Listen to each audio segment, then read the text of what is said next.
आप सभी को नमस्कार। अपने टू द पॉइंट कार्यक्रम में एक बार फिर से आप सबका स्वागत करता हूं। आज हम देखने वाले हैं अपने टू द पॉइंट कार्यक्रम के अंतर्गत आज जिस बिंदु की हम चर्चा करने वाले हैं, जिस टॉपिक की हम चर्चा करने वाले हैं, वो हमारा है संयुक्त राष्ट्र मिलिट्री जेंडर एडवोकेट पुरस्कार। तो आज हम डिटेल से जानेंगे कि संयुक्त राष्ट्र मिलिट्री जेंडर एडवोकेट पुरस्कार है क्या, ये किस क्षेत्र में दिया जाता है, इन सब के बारे में हम डिटेल से देखेंगे।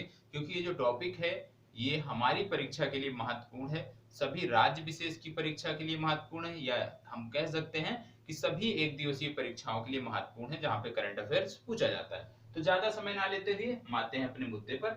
हमारा आज का मुद्दा है संयुक्त राष्ट्र मिलिट्री जेंडर एडवोकेट पुरस्कार। इसकी चर्चा हम क्यों कर रहे हैं? क्योंकि अभी हाल ही में हमारी भारतीय सेना की एक महिला हैं, मेजर हैं, उनको यह पुरस्कार दिया गया है। और जब महिला मेजर को दिया गया है तो ऐसे ही यह हमारी परीक्षा के लिए महत्वपूर्ण हो जाता है, क्योंकि ये क्या नाम क्या जुड़ा हुआ है, संयुक्त राष्ट्र, मतलब अंतरराष्ट्रीय पुरस्कार है जो हमारे सेना की, हमारी आर्मी की किसी महिला को मिला है। तो इसके बारे में हमें डिटेल से देखना है, पढ़ना है। तो चलिए देखते हैं क्या चीजें हैं जिन पर ध्यान देना है। सबसे पहली बात, किस क्षेत्र में दिया गया और क्यों दिया गया, ये कारण देखते हैं। सबसे पहले भारत, ये जो पुरस्कार है ये भारत व ब्राजील की महिला शांति सैनिकों को 2019 का मिलिट्री जेंडर एडवोकेट पुरस्कार दिया गया है, जीता है। मतलब भारत और ब्राजील की महिला हैं, शांति सैनिक रही थी।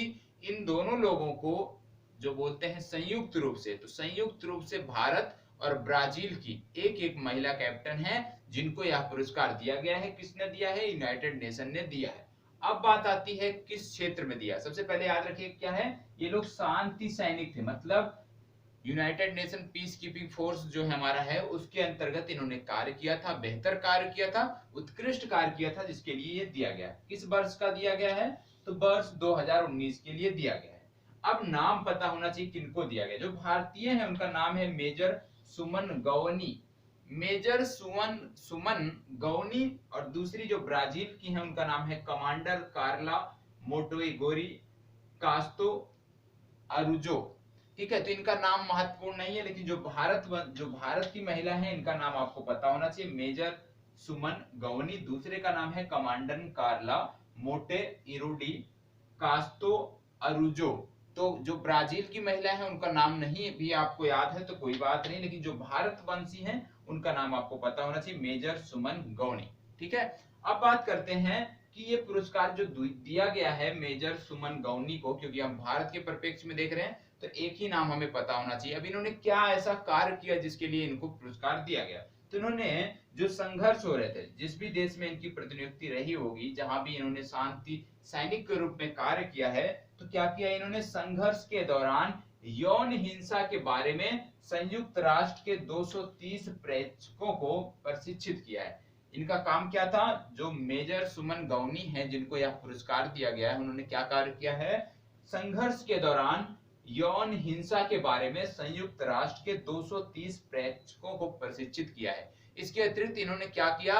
जब भी कोई मुहिम स्टार्ट होती थी, जिस भी देश में इनकी ड्यूटी थी, जहां भी इनको तैनात किया गया था, वहां जब भी पीस कीपिंग फोर्स द्वारा इनके नेतृत्व में कोई मुहिम स्टार्ट की जाती थी, तो प्रत्येक मुहिम में क्या होता था? महिला प्रेक्षकों का जाना अनिवार्य होता था। मतलब इन्होंने अनिवार्य कर दिया था, कोई भी हम पीस कीपिंग प्रोग्राम कर रहे हैं तो वहां पे महिला सेवक या महिला प्रेक्षक या महिला सैनिक अवश्य जाएंगी, जिससे क्या है, महिलाओं के खिलाफ जो संघर्ष में हिंसा होती है उस पे रोका जा सके, उसको कम किया जा सके, उसको समाप्त किया जा सके, और महिलाओं को भी एक सुरक्षित वातावरण दिया जा सके। तो इनका जो कार्य था निश्चित रूप से उत्कृष्ट कार्य था, उसी के लिए इनको दिया गया है। अब आइए आगे देख लेते हैं इस संगठन के बारे में। सबसे पहले यूनाइटेड नेशन ने दिया है, ठीक है, संयुक्त राष्ट्र ने दिया है। तो संयुक्त राष्ट्र का हेडक्वार्टर है न्यूयॉर्क में।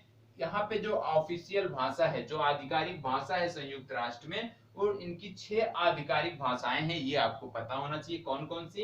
इंग्लिश हो गई, फ्रेंच हो गई, स्पेनिश हो गई, अरबिक, चाइनीज और रशियन। ये 6 आधिकारिक भाषा हैं जो यूनाइटेड नेशन द्वारा घोषित किया गया है, जो इनके ऑफिशियल वर्क में प्रयोग की जाती है। यहाँ के प्रमुख हैं एंटोनियो गुटेरस, इनका नाम आपको पता होना चाहिए। अब आप हमें बताएंगे कि यूनाइटेड नेशन डे कब मनाया जाता है, ये आपका काम है, ये आप हमें कमेंट बॉक्स में बताएंगे। ठीक है। अब भारत और ब्राजील के शांत सैनिकों को दिया गया है संयुक्त रूप से, तो ब्राजील भी आ गया। ब्राजील भी हमारी परीक्षा के लिए महत्वपूर्ण है, भूगोल की दृष्टि से भी महत्वपूर्ण है, करंट अफेयर्स की भी दृष्टि से, क्योंकि आप जानते हैं कि हमारा जो गणतंत्र दिवस समारोह होता है उसमें मुख्य अतिथि के रूप में आए हुए थे कौन? Jair Bolsonaro. ये आपको पता होना चाहिए। अब आइए देख लेते हैं हम ब्राजील के बारे में।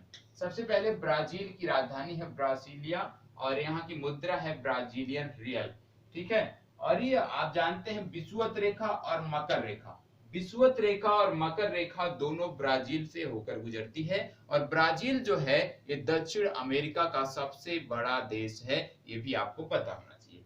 अब कई बार प्रश्न पूछा गया है कि विषुवत रेखा दक्षिण अमेरिका के किन देशों से होकर गुजरती है, तो उन देशों का नाम हमें पता होना चाहिए। तो विषुवत रेखा दक्षिण अमेरिका के ब्राजील से गुजरती है, कोलंबिया से गुजरती है, इक्वाडोर से गुजरती है। मतलब विषुवत रेखा जो है वो दक्षिण अमेरिका के 3 देशों से गुजरती है, ब्राजील, कोलंबिया, इक्वाडोर। अब यदि आप थोड़ा सा ज्यादा सक्रिय हैं तो आप क्या कर सकते हैं, इन तीनों की राजधानी को भी आप याद कर सकते हैं और इनका क्रम याद कर सकते हैं, पूर्व से पश्चिम या पश्चिम से क्रम।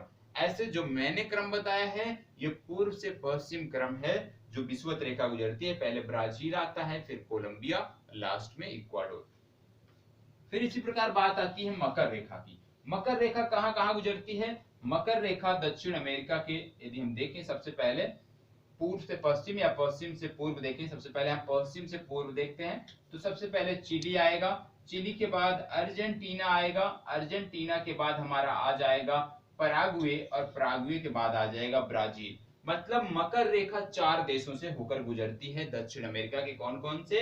अर्जेंटीना, ब्राजील, चिली और पराग्वे। जब बात आती है पराग्वे की तो आपको एक चीज याद रखना चाहिए, क्या? कि दक्षिण अमेरिका का जो एक स्थल रुद्ध देश है वो है पराग्वे।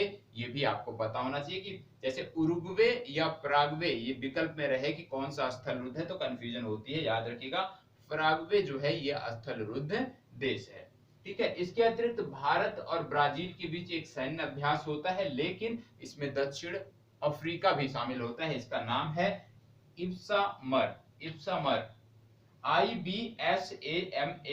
ये जो सैन्य अभ्यास होता है इसमें ब्राजील, भारत और दक्षिण अफ्रीका की नौसेना भाग लेती है, ये भी आपको पता होना चाहिए। तो अपने टू द पॉइंट कार्यक्रम के अंतर्गत हमने देख लिया इस पुरस्कार के बारे में जो आपकी परीक्षा के लिए महत्वपूर्ण है।